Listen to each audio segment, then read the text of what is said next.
read your grocery list. I mean, really, it's the gelato's that good.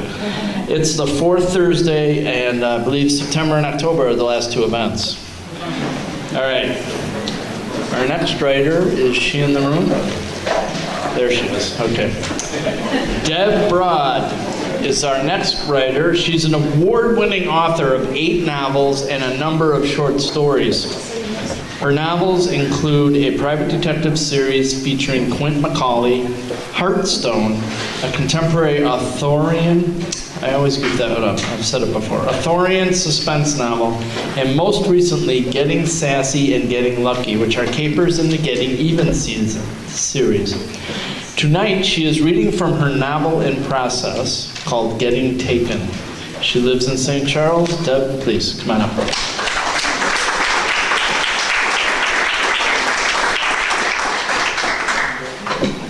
Thank you. Is this good? Okay, I'm going to read from the third book in my caper series featuring freelance writer Robin Guthrie and her elderly mother Lizzie. I am hoping it will be published next year. It is almost done, if I can just figure out how to end it. Here is the first chapter. Perky people disgust me.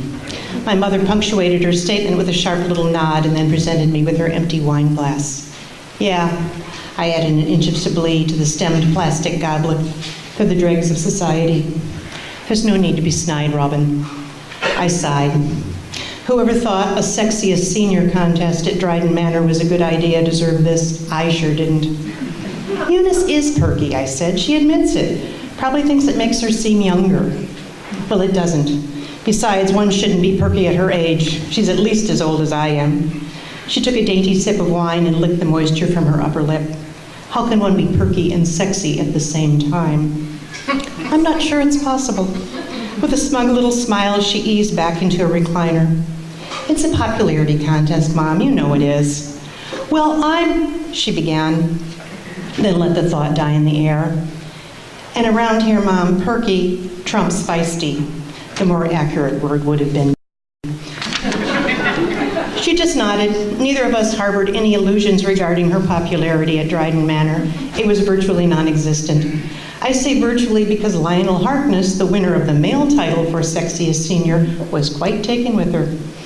As sometimes happens between us, she picked up on my thought trajectory. Poor Lionel, he's probably miserable right now. I had my doubts. Although he clearly favored my mother, Lionel was the consummate charmer and liked to spread it around. To be fair to my mother, some of the resentment the women of Dryden felt toward her no doubt had to do with her relationship with Lionel. There weren't a lot of men to go around, let alone interesting, sexy men. I couldn't decide whether the fact that one never outgrew jealousy was depressing or, in an odd way, affirming. There was a soft knock at the door, and before either my mother or I could respond, it opened, and Lionel Harkness poked his shaggy head into the room. I had to admit he was difficult not to like. Charming without being obsequious, he always had the right words or gestures. But I don't thoroughly trust charming men, which may say more about me than the male gender, but there it is. In my experience, there's a thin line between a charmer and a sociopath. May I come in, he asked. S'il vous plaît, she said. My mother had recently begun peppering her conversation with the few phrases she remembered from high school French. I'm not sure why. My daughter was just leaving. I was? Well, why not? You don't have to go, Robin, Lionel said, moving past the door and into the room. In addition to his thick white hair, Lionel also had striking gray eyes and a crooked, slightly rakish smile. Add all that to the fact that he was lean and spry, and you had the makings of a geriatric George Clooney. Lionel held one hand behind his back as he approached, and when he stood in front of my mother, he presented her with a small bouquet of flowers, daisies and carnations with a red rose in the center. This is so you know that you, Lizzie Guthrie, are indeed the most beautiful, sexy woman at Dryden. He bowed as he presented it to her. As she reached out for the bouquet, her hands crippled with arthritis, but her nails recently painted a bright pink. I got a glimpse of the woman she used to be and the one I might become, depending on whose genes I inherited. Why, thank you, Lionel. I love daisies. Daisies, those cheap flowers she always called them. Lionel settled onto the edge of her double bed. There were no other chairs. Your mother is easily much lovelier than anyone else. Don't you agree? Of course I do. My mother issued a little snort. That horrible Effie was giggling. I think she had all her friends vote for Eunice just so I wouldn't win. Effie was the Joker to my mother's Batman. She was a small toad-like woman who was way more unpleasant than my mother and didn't stand a chance of winning the title herself. I would not have put it past her. I started to collect my things and make ready my escape. I brought my mother another bottle of Chablis, which I slipped into the small refrigerator, and then I tucked a clutch of tea bags into a drawer. Lionel had left the door open, a habit not unusual at Dryden, and now Barbara, the new floor nurse, slowed as she walked by, seemed to hesitate, then stepped into the room.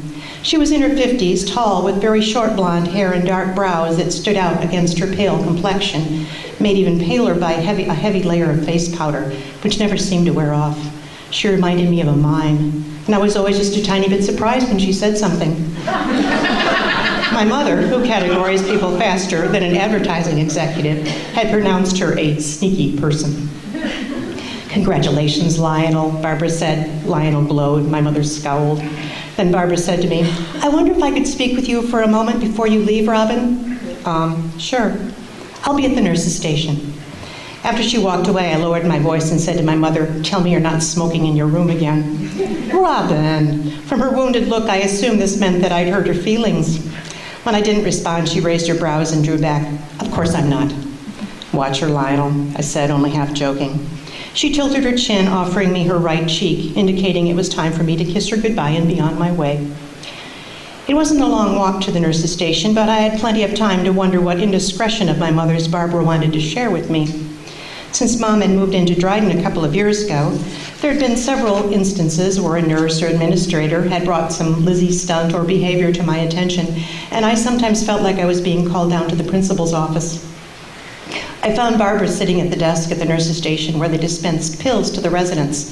She motioned for me to sit on one of the small padded chairs lined up against the wall. She smiled, folding her hands in her lap, and leaned toward me, cocking her chin. "How are you doing, Robin?" "Fine." I didn't like how she was invading my personal space. "Is this about my mother?" With a sigh, she bowed her head as though the weight of this news saddened her. I braced for it. "I suppose you've noticed that your mother and Lionel are spending a lot of time together." "Well, I know they're friends. I think it's kind of nice." "Well, yes." Her smile faded a bit. "The thing is, Jeffrey, Lionel's son, well, he seems a little concerned." "Really? Why?" I'd met Jeffrey only once, and he'd barely taken the time to acknowledge my mother and me before some tweet or text message called him away on urgent business. In short, he didn't seem overly concerned about anything that didn't involve his smartphone. "Well, he's not sure it's appropriate." I'd heard what she said, but I was having trouble parsing the word. Appropriate? These people were in their 80s. She swallowed and drew in a breath. When she spoke, her voice was low. "It may shock you to know that some nights they sleep together." "Really?" "It doesn't shock me," I said. "It doesn't really surprise me either. I mean, why not?" Well, I wasn't shocked. I did need a moment to absorb this fact. Once I did, I had to fight the urge to smile. Barbara drew back, regarding me as though she just found me on the sole of her shoe. "And why should Lionel's son care?" I pressed. "I'd think he'd want his dad to be happy." She gave me one of those smiles that implied all the wisdom in this discussion was on her side. "It's not that simple, Robin." "You know, actually, I think it is.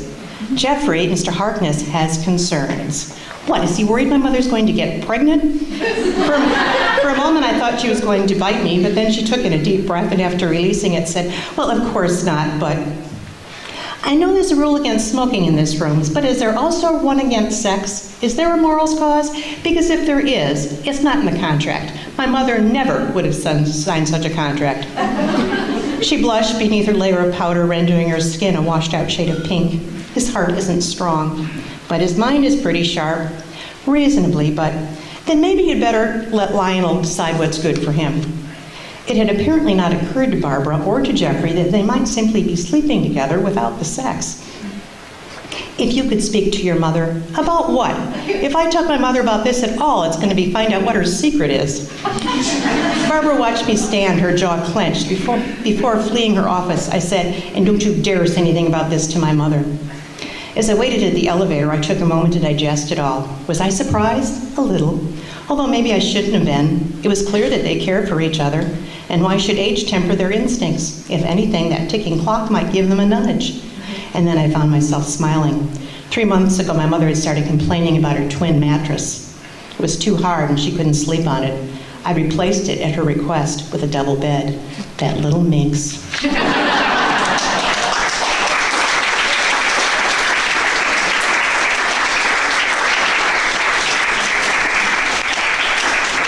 Nice. Thank you. That was really nice. Geriatric George Clooney. I might steal that. That's good. Deb has some books for sale too. They're over at the table over there at the break. So wander over there. She's got a couple